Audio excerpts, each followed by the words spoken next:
Okay, perfect. So for our discussion today, our first step is to ask someone or anyone who would like to explain a little bit of what employment at will and the exceptions are.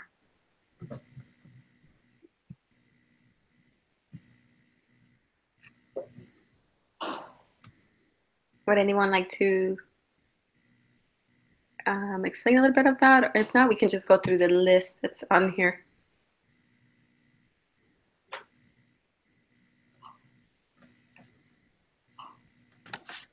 Isn't it like terminating somebody without cause or something? Is it the Yes. other?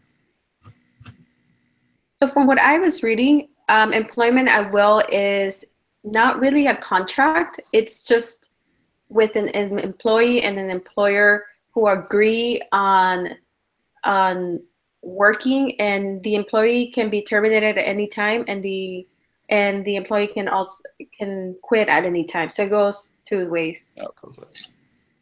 And so and there's breach of implied contract, there's breach of implied covenant of good faith and fair dealing, there's violation of public policy, and then there are the discrimination issues that are under. There are exceptions for this employment at will. Mm-hmm. So I guess we can read over them. And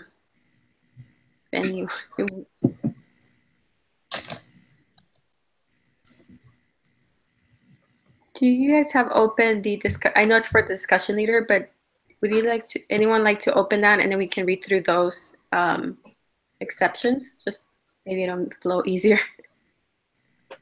Sure. I was just opening up my reading. 1 second. Okay. In the right week. Yep.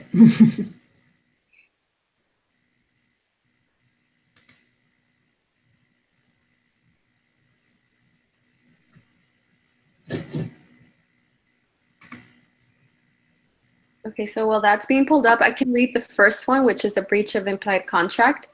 And this is a contract between the employer and the employee that is created by the actions of the employer.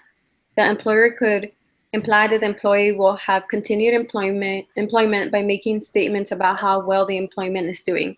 The employer could also create an implied contact through an employment manual that details termination practices. For example, a 3 strikes policy that says they have to give you notice before firing.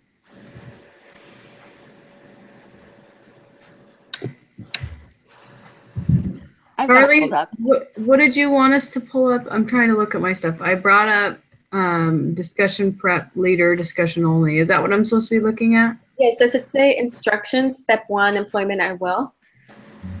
Okay.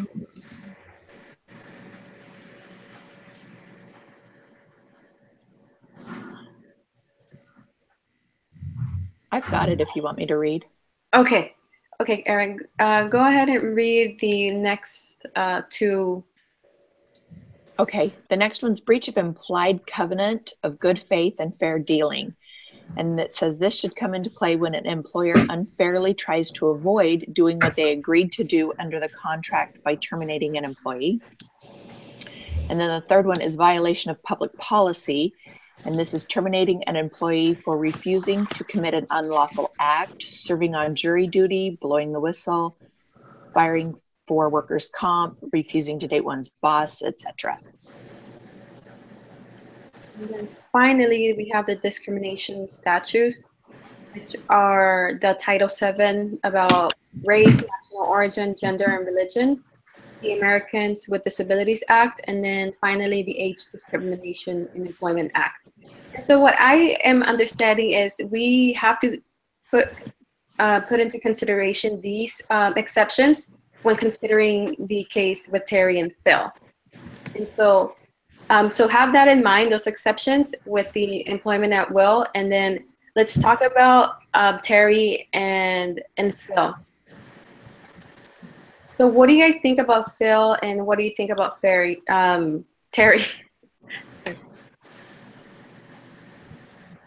Well, I think that Terry needs to have the lower scores given because he's obviously not competent and capable in keeping up with the team that he's on.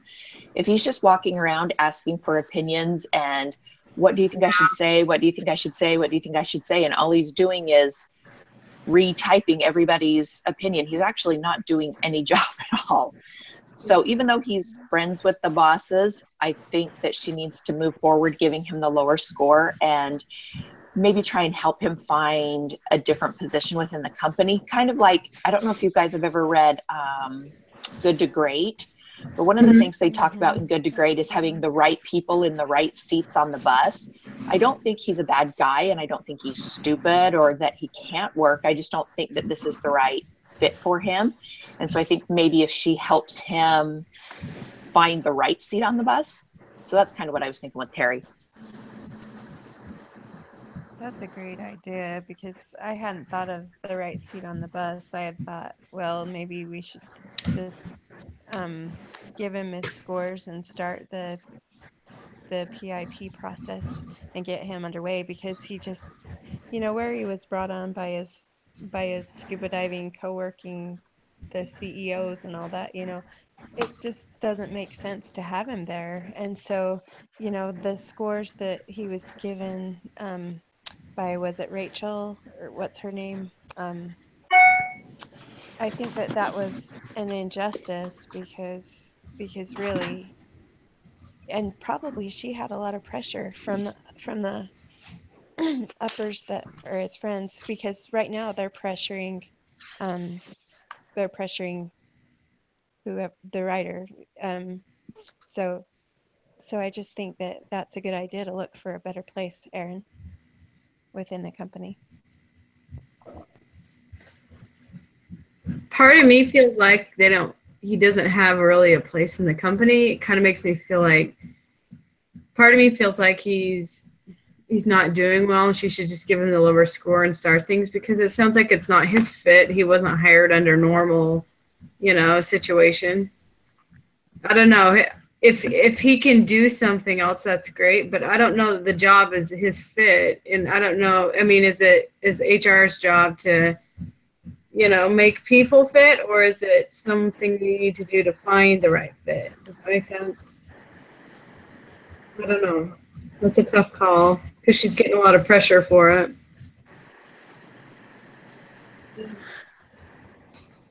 Didn't it say they were both hired? Not through the regular process. Yeah. Both of them. So with Terry, is there how does he affect the company's bottom line? Should we keep paying him? Is that financial obligation to him a factor for firing him?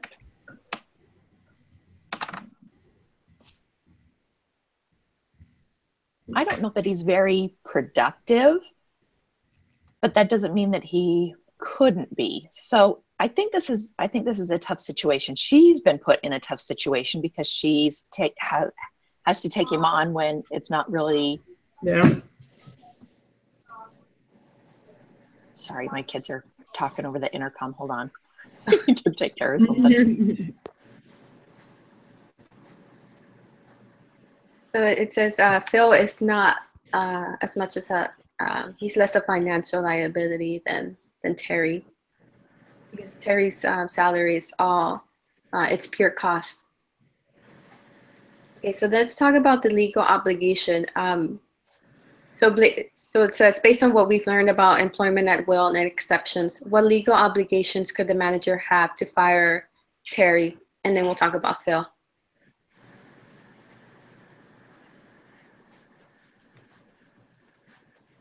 What legal obligations? Is that what you said? Yeah. So for example, if Terry were to be fired, could he say that he was terminated because of age, because he's not young? How what is her name again? Sorry, the girl. She gives him the low score. I think that would help eliminate a lot of because anybody could say anything. But I really think that if they go through the process and they wanted to fire him, giving him the low score, that would help going through the process. I think would eliminate a lot. Also, documentation, like of the reasons for the low score, because that way that will give justice if there's the documentation. Mm-hmm. Well, and typically when they want to get rid of someone, HR works very closely with the manager to really do a lot of documentation and really do a lot of legwork so that when it actually comes time to let them go, they've got enough backup that if there is a lawsuit, they can say, no, we obviously didn't fire him because of his age. We fired him because this and this and this and this and this. So if they really truly do want to get rid of him, they have to go through a little more of a process than is typical, I would say. Yes, and that so they can avoid all those legal consequences. Or also with Phil, it's the manager was not afraid, but the manager didn't want to fire him while he was sick. So Phil could say that he was possibly a disability discrimination there. So that's where the manager's at. This is where timely documentation, I think, comes in, because had that all been documented before, right when things were going on, then there would be that documentation. It's a consequence of delaying or trying to make things all great when they really weren't before, and now it catches up with them. And so timely documentation is really important. You're right on, Connie. That's absolutely true. Mm-hmm. Okay, so let's talk about also ethical obligations. So what ethical obligations does the manager have to Terry and Phil? I say, for me, I don't think she has any obligations to them other than rate their performance, and if they are deserving of a promotion, then give it to them. If not, then move on to the next steps. I don't think she necessarily has any with Terry, but Phil is a very different situation because when he gets sick, she helps rally everyone to his aid. They show up at the hospital, they bring flowers and balloons, they donate their sick leave so that he can have pay for longer. It's a real kind of rallying effect. And so honestly, I think she's put herself into a place where she is obligated to help out Phil. I think. Yeah. Because if she were to fire him now, yeah, how awful would that look? Yeah. I totally agree with you. And it's like, how would you not reach out at some point? It would be hard. I mean, he wasn't fired yet, I don't know. That's a tough one. But as the manager, what obligations does she have to herself with that standard she has set? I mean, it's a tough decision. I don't know. It's hard to say.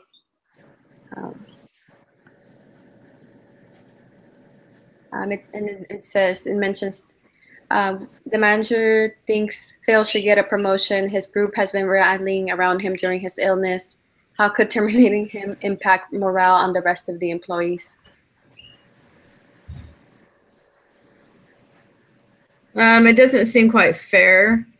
It's like they're giving him a promotion because he's sick, or I don't know, instead of justly deserving it. To me, I don't know. It would hurt my morale if you're working your tail off and you got a degree specifically in the career you want, and then all of a sudden no one, someone comes and gets a promotion or gets hired for the wrong reason. I don't know. That's how I feel.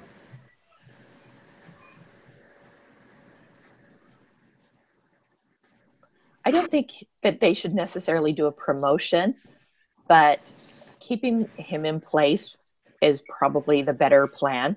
I think if they were to fire him at this point, it would just it would be awful. It would be awful for him, but it would make all of the coworkers and all of the management look very poorly on her, and I don't think that's the right move.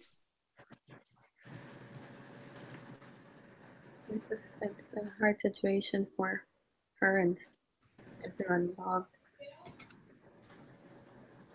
Okay, so let's move on to step 4, which is the analysis of the company's HR practices. What do you guys think overall of their practices, their hiring process, the way they manage people and their feedback? I think the policies are good when they're followed. Yeah. We've got 2 examples where they didn't follow their standard hiring procedures, and now, you know, a few years down the road, they're trying to figure out how to get rid of these people, and it's you know, falling on this one manager who didn't hire them, didn't want them. It wasn't part of her thing, you know. So, but I think the policies that are in place are good. They just need to be followed.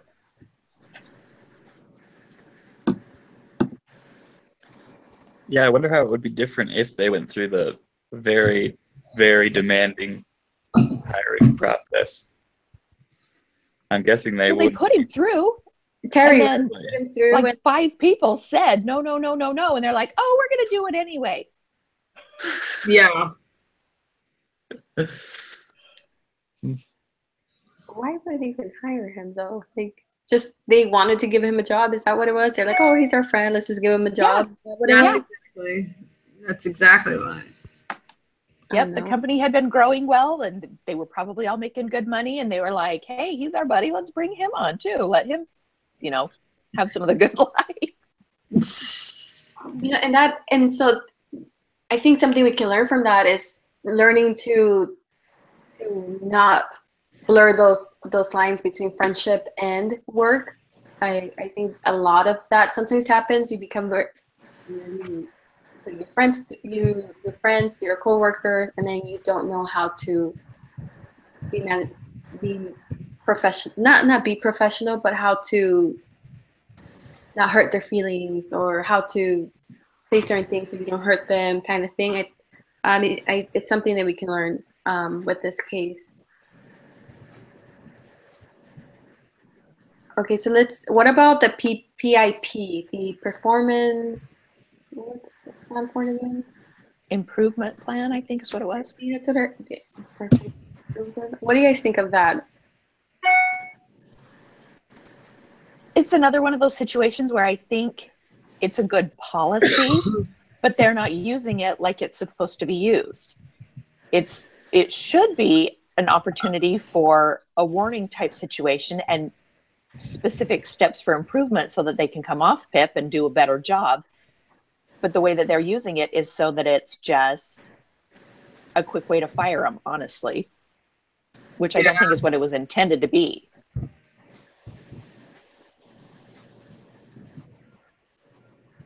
Yes, I don't agree with the way the company uses it. I think what did she say? Well, she said it was condescending, right? She was like, "Oh, it's condescending." It's just there to. Me, it's just like the company says, we don't care about you anymore. This is our process to cover our buns so that we're not legally liable. You know, that's just what I got from it. Yep, I think you're right on about that. Okay. So and it was especially telling. Sorry, it was especially telling because she points out that when people are valued to the team but are still having issues, that they don't put them on PIP, they put them on a different thing. Like if somebody's doing a good job but has issues with sexual harassment, they're not put on PIP, which is probably what they should do. They're like, oh, take this sexual harassment training sensitivity course and it's all good, because they don't want to get rid of him. It's only for the people that they're like, we're sick of this guy, we want to fire him, let's put him on PIP so it looks like we're going through a due process. Right. I wonder if the employees feel about that. If they know that, okay, you're being sent to, you're going to PIP, like, oh, that's it, he's leaving. Like, I wonder how that affects their morale and just.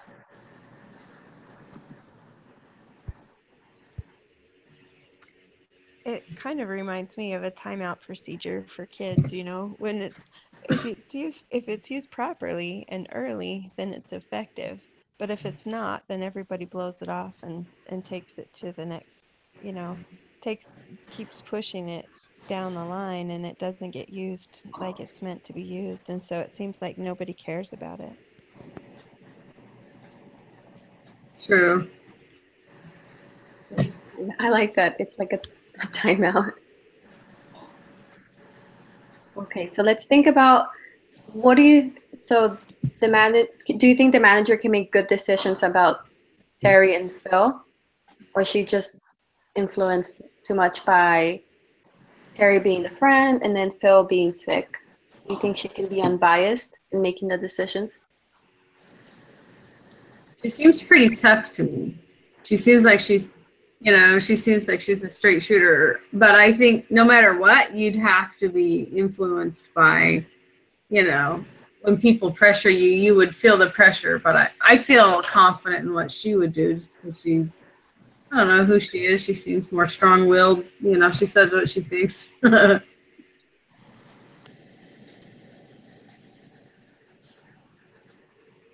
I think she's got what it takes too. I think she has already explained that she's no funny business and people can see that and maybe if she sits down and has those proper meetings with each of them, then she can pull it off. I think that it needs to be done and I think she has what it takes.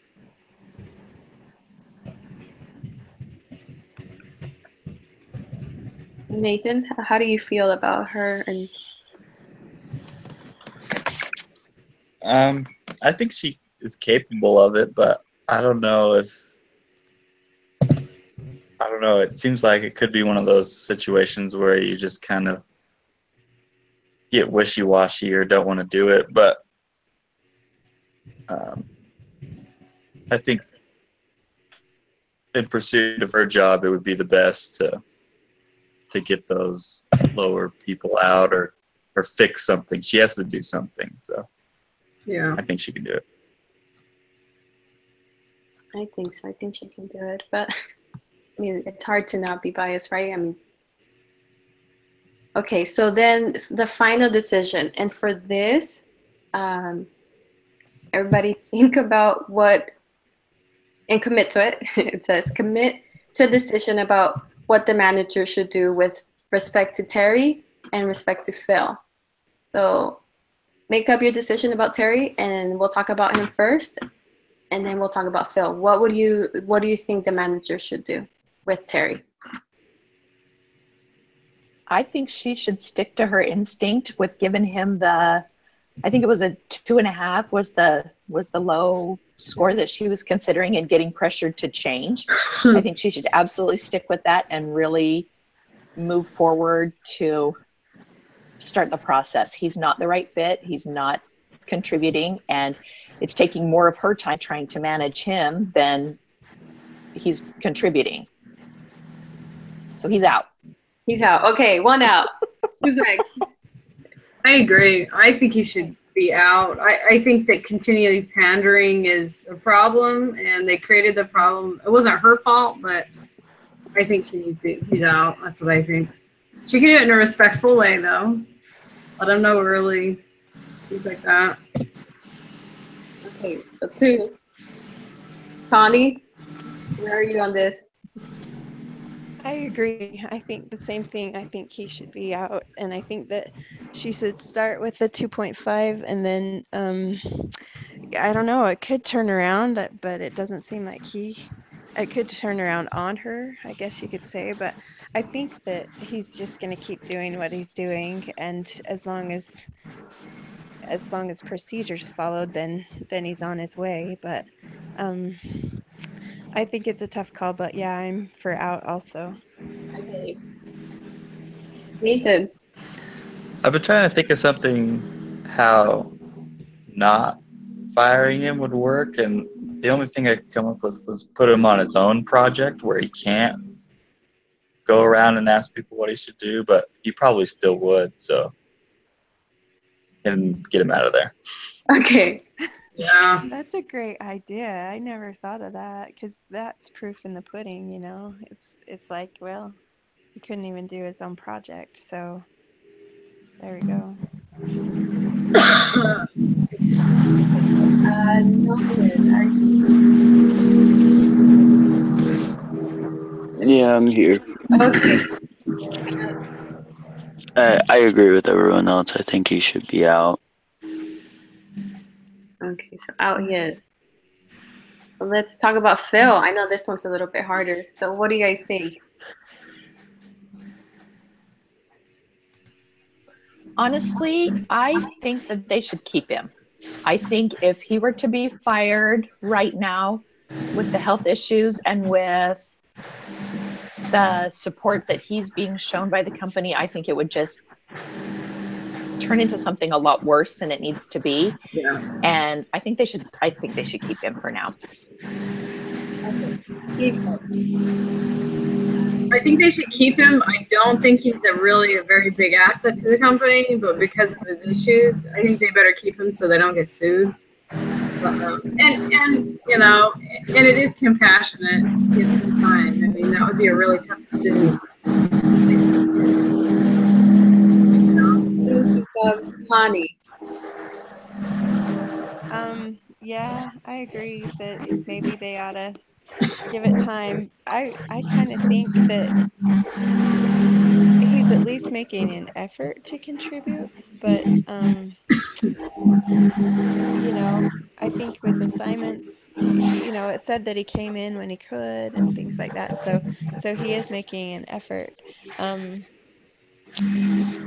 I guess from here forward, if they keep documentation that things aren't going well, then maybe they'll have a leg to stand on. But and then he could turn around too. He could become a flyer and they'll be glad they kept him on. So yeah, but I would rather actually not, to tell you the truth, because I feel like he's I don't know how companies handle that when there's an employee that isn't doing well in general, but you have to keep them on. So I have mixed feelings, to tell you the truth. But yeah, probably keep on, but I'd rather not. That's my answer. Keep them.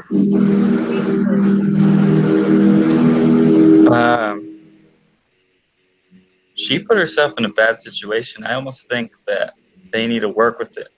He said his numbers weren't that bad, but one of the worst in the company. So they need to work on his numbers, and if he doesn't, they need to move him away from her.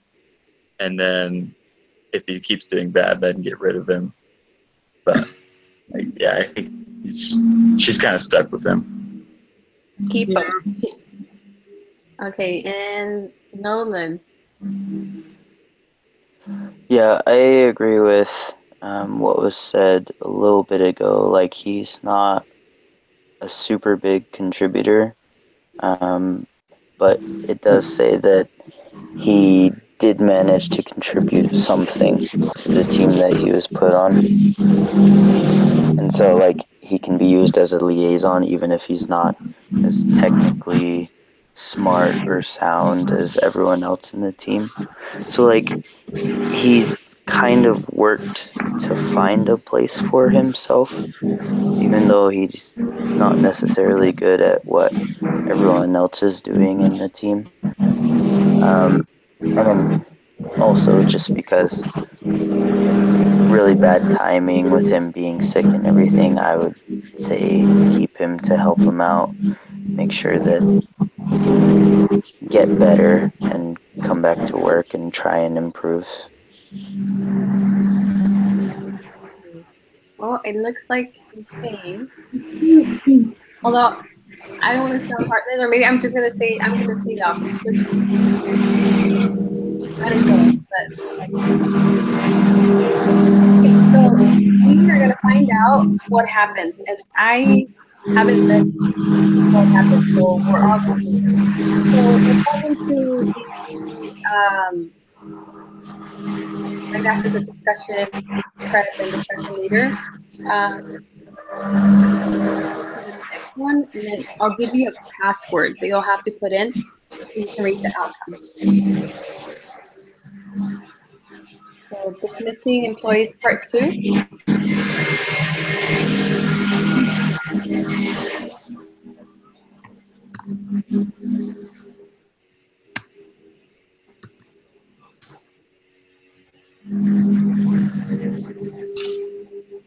No password required for me. Oh, what? Mine either. I've already read it. What? Instead of okay, they lied to me. No, this I don't know what happened. Okay, so I guess no password. Since I didn't read what happened, I will take a few. If that's okay. Let me read this. Connie, Nolan, do you guys get that? Aaron, are you in the too tough class B? I haven't read it yet, but yes, I've got it. Okay, so let's take a few minutes to read that.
Okay, so I finished reading that. I'll give others a couple more minutes, and then we can talk about what happened to Terry and what happened to Phil.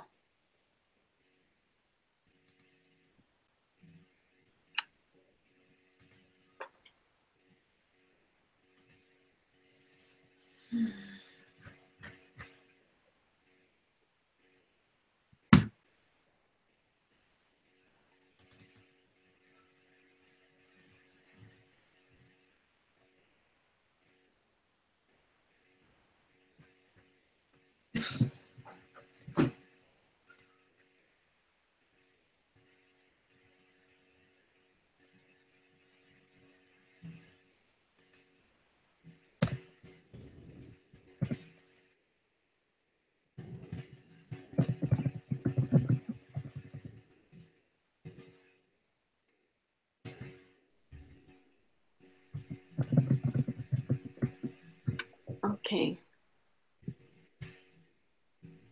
So does anyone want to share what happened to Terry? Or I can just.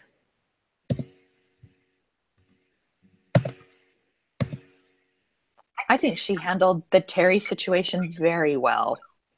Mm-hmm. I think that was a tough call. I think bringing him in ahead of time and letting him know what her plans were, and to say to him, you know, and to go through the exercise about, well, what do you think about this guy on the team? Well, what do you think about this guy?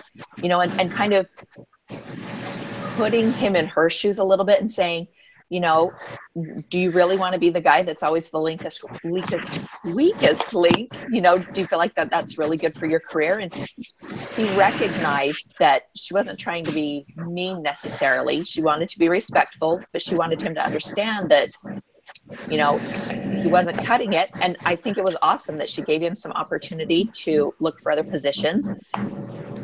But he didn't find another position because nobody had anything good to say about him when he was applying for other jobs. So it worked out really well.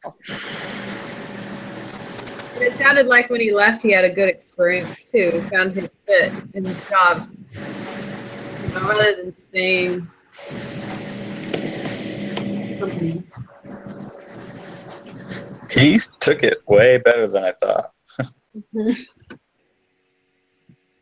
Didn't the reading mention that he was like balding and had a comb over, and they were afraid that he might go crazy, and like I think that It's the comb over.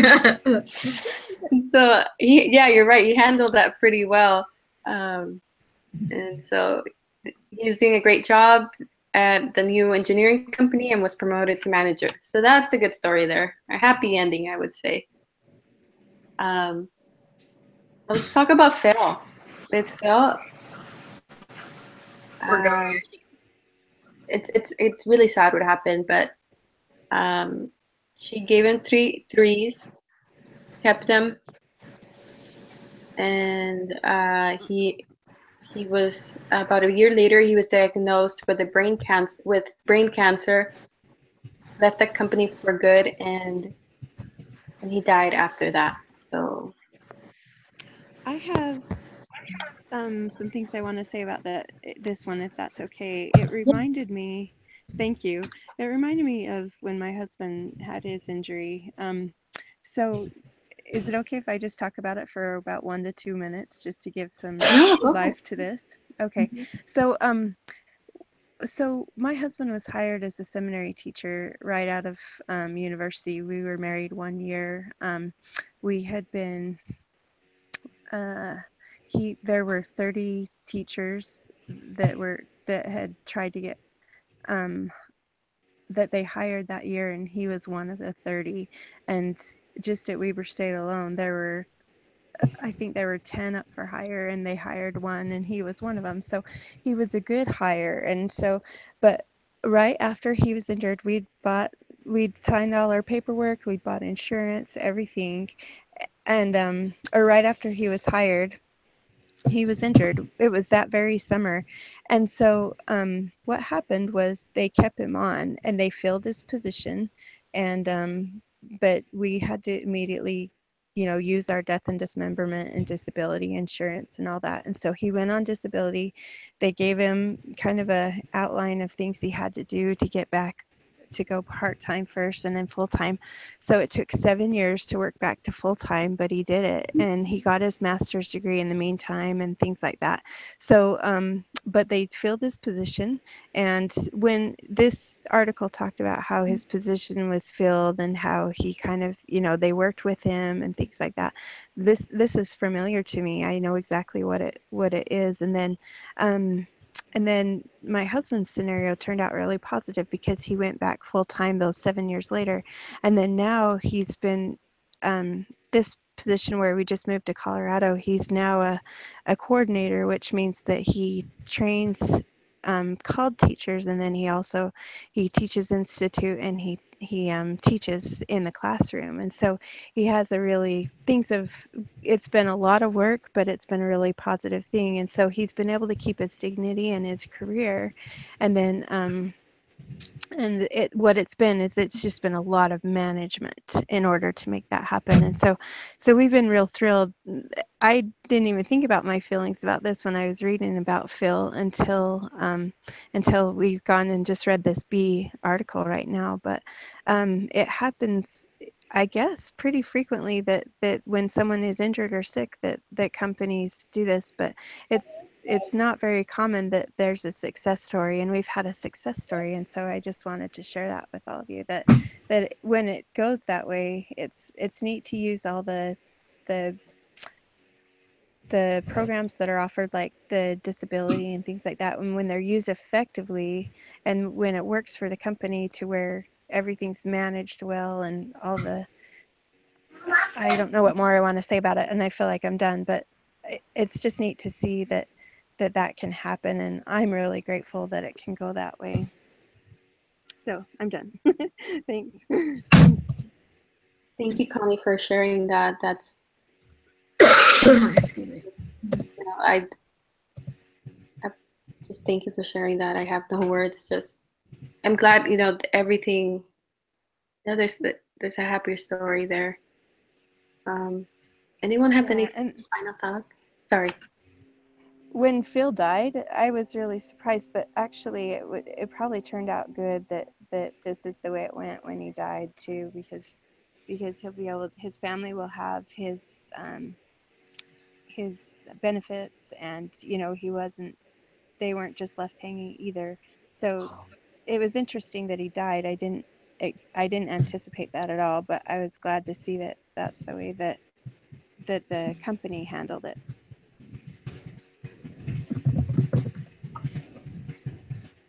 Thank you for that. Okay, there we go. So it looks like that is the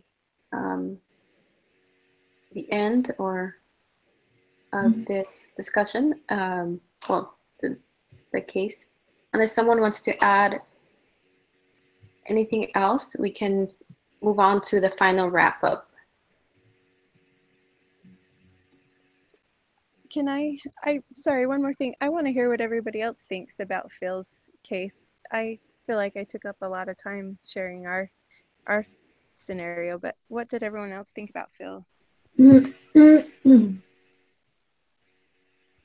I think it was the right move. I really do. I think that too often we get caught up in the idea that business is business and people need to be treated like assets. And I really have a hard time when someone's let go that could be helped or could be worked with. And I think that was one of those situations. Phil was the outspoken guy that used to email the CEO when he had disagreed about something. He didn't need to be fired because of it, but he did need to be coached and counseled. And, there's a chain of command for a reason, and you don't just email the CEO when you don't like when something's not going your way. But I think ethically they made the right decision. I think this was the right move. I agree. I feel like since I was doing some reading for some other business classes, and since the late 80s and early 90s, people have especially become, there's the less compassionate and just it's just business kind of excuse. And I think they did the right thing, even though he wasn't super productive and everything. I still feel like they did the right thing, and in the end, if you could, they had options later, but what they did in the now was right. Firing would have been morally good, I think. Yeah, this situation reminds me of, I have one of my battling cancer. He's had it for several years now, and she still goes to work every day. We have kept her on and performs well, and she's an amazing person. Anyway, I'm just thinking about her and her illness, and it's a hard job what we do, but honored to be here.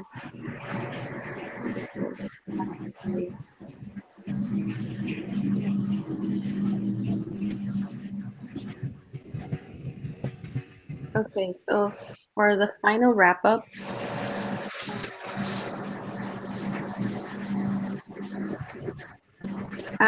what have you learned that can be applied in this future situation?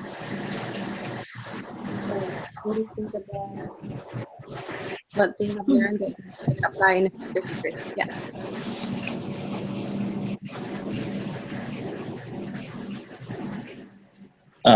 To follow your protocol. If you're going to set something in place and not follow it and have problems, then why would you even have it?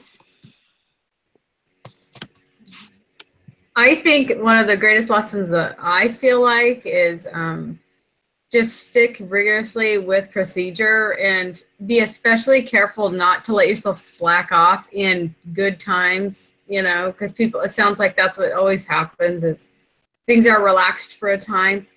I don't know. I think that goes for pay and everything. Just pay reasonable and just, you know, prepare for what could happen later in any situation.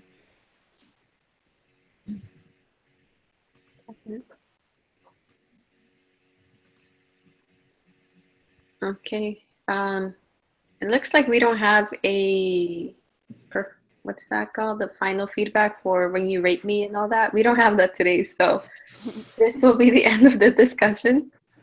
You were good. It went well. Yes. Thank you. I will stop the broadcast now, unless someone wants to add anything else. No? Okay.